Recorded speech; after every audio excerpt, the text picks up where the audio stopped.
Bueno, Graciela Fernández me dice.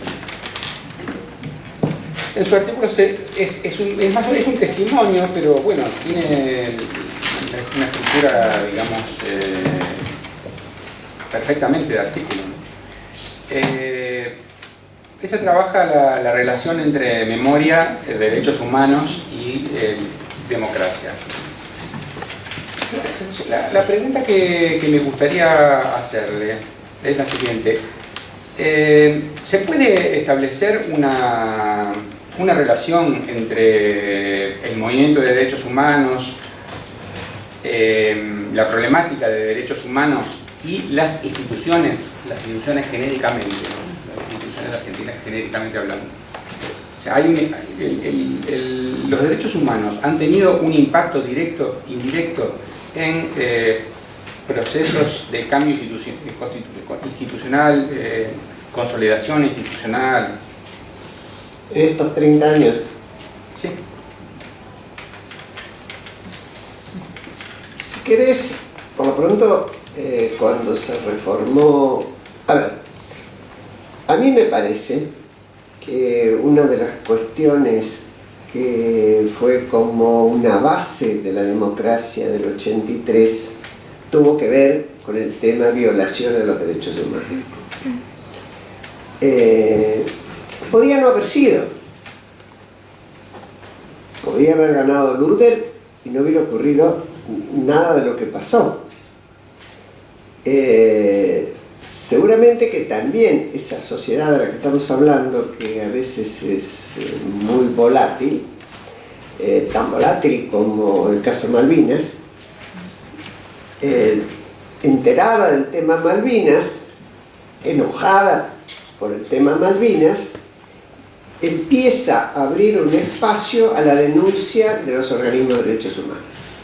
Es en ese momento, y creo que eso motivó la elección de Alfonsín y el temor a lo que había sido y a lo que identificaban como lucha feroz, sobre todo el 73 para adelante, entre el propio peronismo, entre lo que se podría llamar la izquierda y la derecha peronista.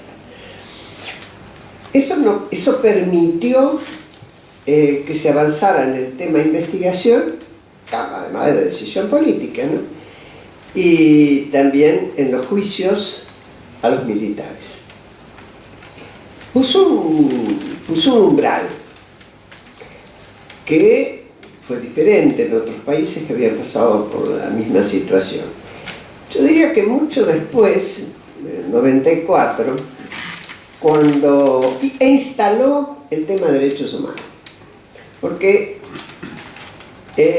previo de toda la década del 60 y del 70, si bien seguramente en la academia se hablaba de derechos humanos a partir del Holocausto y las Naciones Unidas y las convenciones, etc., la sociedad no estaba hablando nunca de derechos humanos.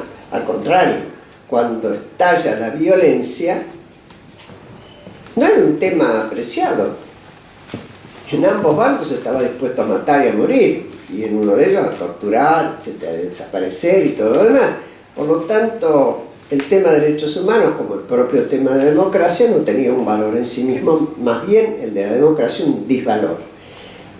A partir de que se recupera esa democracia a la cual se le pide todo, lo que decía hoy Luis Alberto al principio, todos creímos que iba a venir todo ya de esa democracia, también se empieza a hablar de derechos humanos y hoy quedó instalado el tema de derechos humanos. ¿Con cuánta intensidad? Eso es lo que uno podría preguntarse. En las instituciones sí, porque la modificación de la Constitución del 94 incorporó convenciones internacionales que nos obligan, que nos garantizan, no las voy a enumerar porque es un montón y muy aburrido, en todo caso Daniel lo puede hacer mejor que yo. Pero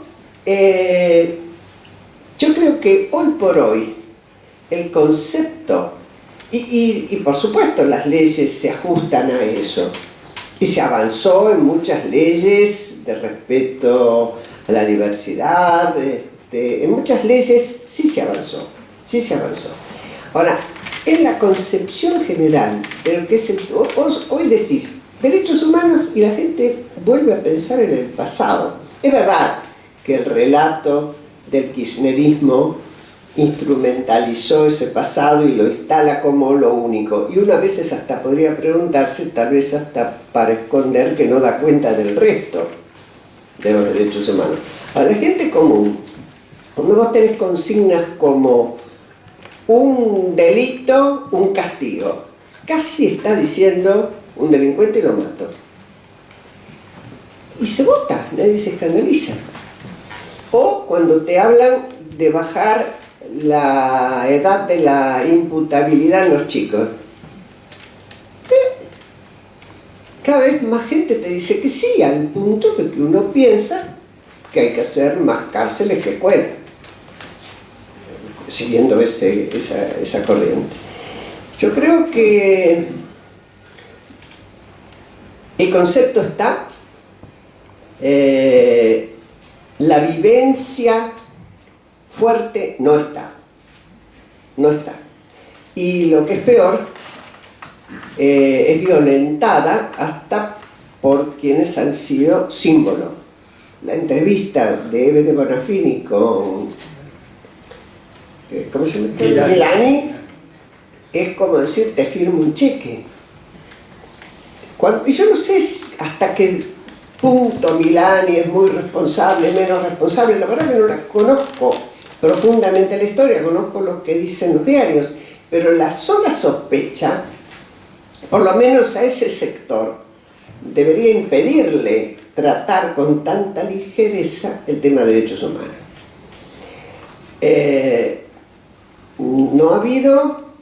No se mantuvo la ejemplaridad en ese sentido, me parece, por las mismas cosas que han dicho de cómo rápidamente se cambian las leyes y las reglas.